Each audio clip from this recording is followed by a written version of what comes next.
Hey folks, welcome back to the Defender restoration, stroke resto mod, whatever you want to call it. Basically, in the last video I mentioned that I'd cleaned up the lid for the fuel filter. Well, I don't even know what they call it, the fuel filter thingy. So I tidied up and was very happy with that. And I also mentioned that I was getting a new set of lines made by Pioneer 4x4, and I was waiting for them to come to fit them. They've arrived, which is great, so I'm going to get on with those today. I'm also going to try and finish fitting all of the brake lines as well. I won't get to putting brake fluid in, need two people to prime it and what have you, but at least I can get going. Me being me, looking through Pioneer 4x4 because I needed to buy a couple of extra bits, obviously, because I did, and I discovered them. Look at that. And I thought that would look good on my Defender. So the hour I spent tidying that up is now wasted because I'm going to fit that instead. But there we are. So instead of gobbing on, I'll get on with it.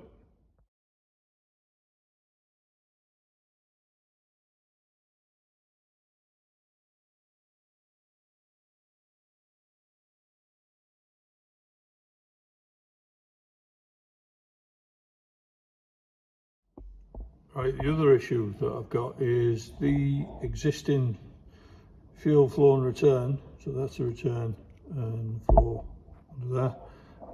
Now, these have got compression olives on, and obviously, I mean, I've cleaned them up enough so I can actually turn the olive, but I can't get them off because it's crimped the end of the pipe.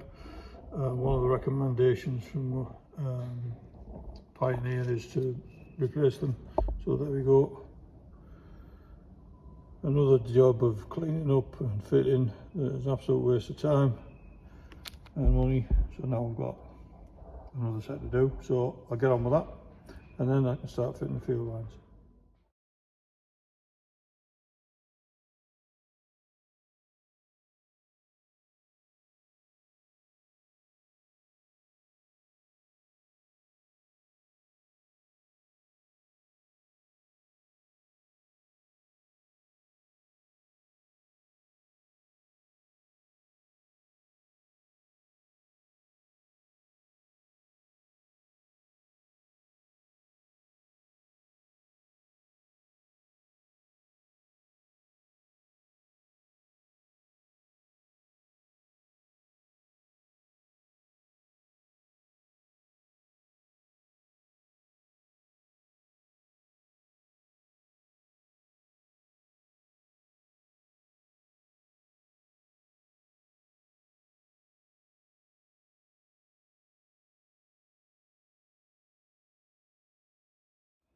Right, so that's the fuel lines connected, so flow and return. I haven't put the bracket spots on, I'll sort that out, you don't need to be watching me fudge them in. So around here I've got the new fuel filter housing and fuel filter as a magpie, and I can't resist anything shiny. Down to the lift pump, and then one feeding the fuel injector pump. This is supposed to go on, and there's a compression fitting and another line which I've just shoved through there, which is that's to go onto the back of that, so that'll fit in down here. But it won't fit and I can't get that off. It's absolutely shagged, you can see it's all twisted, it's been butchered, can't even turn a knuckle on it. So I've ordered a new set of these just for a change of me buying something new, because you can't just find that end, but you can buy a complete set. So I bought a complete set, so they'll arrive next week, and it's a quick job to get them changed over. Well, quick job for a mechanic, probably take 3 hours for me. I might break something else while I'm on. There's the pipe that comes off this, which I bought, which is a boost relief pipey thing. Fuck knows where that goes, no idea. anybody any idea, please leave it in the comments, because I haven't got a Scooby. So I just know there's one supposed to go on, but I don't know where it goes to. But that's where it goes for now, on top of the engine. So I'm now going to make a train smash of, start fitting the brake lines. See you in a bit.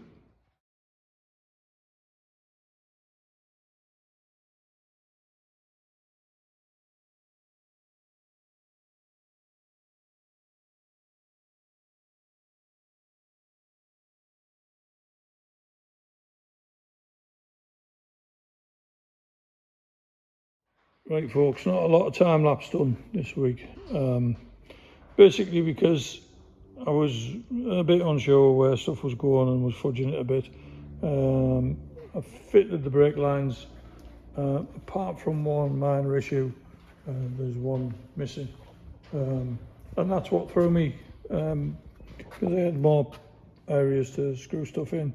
And I know, because I took the brake lines off, that the brake balance valve down there had 4 lines going in. So there's obviously underneath the bolt there's another socket for another one, and that goes from there to there from the servo. So that line's not there, so I need to get that sorted out.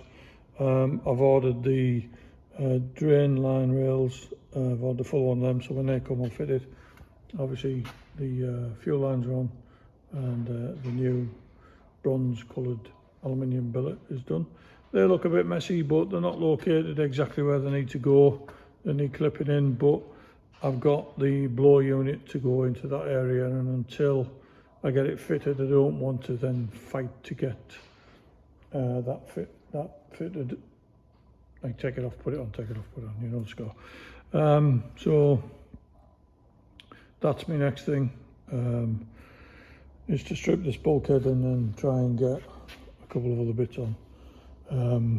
I'm still waiting on some hard pipes for the turbo inlet and outlet, which I am fuming because I've ordered them. They've been on order now for 13 weeks and they still haven't turned up. I ordered them from LR Parts, unbeknown that they basically buy them from Alu Sport and then sell them on their website, so they have a bit of a deal with each other.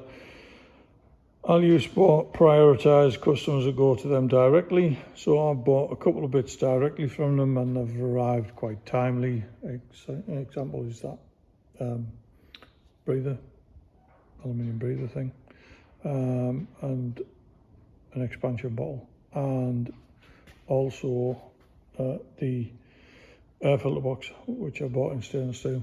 Now, I'm a bit pissed off because, you know, you try to buy British and you expect it in a timely manner. They told me when I bought it, it was 6 to 8 weeks. Then when I phoned up after 7 weeks and said, is it due next week? They said, it'll be another 2 weeks. And then it was another 4 weeks. And then I rang them just over a week ago and they said it'll be a fortnight. So I'm going to ring them on Wednesday. If they can't tell me when they're coming, I'm going to cancel the order. There were a lot of money, and I just think it's a bit sad that people are arguing over who owes what when I've already paid for it. So yeah, hopefully I'll get those couple of bits, and there's an hour doing that. I'll fit the breather lines as best I can and hopefully strip the old bulkhead, and then try and get more done on that. So hopefully you'll give us a like. Don't mind dropping a comment, especially if you know where the end of that goes to. I ain't got a fucking Scooby. So please let me know, and see you on the next one. Thanks very much.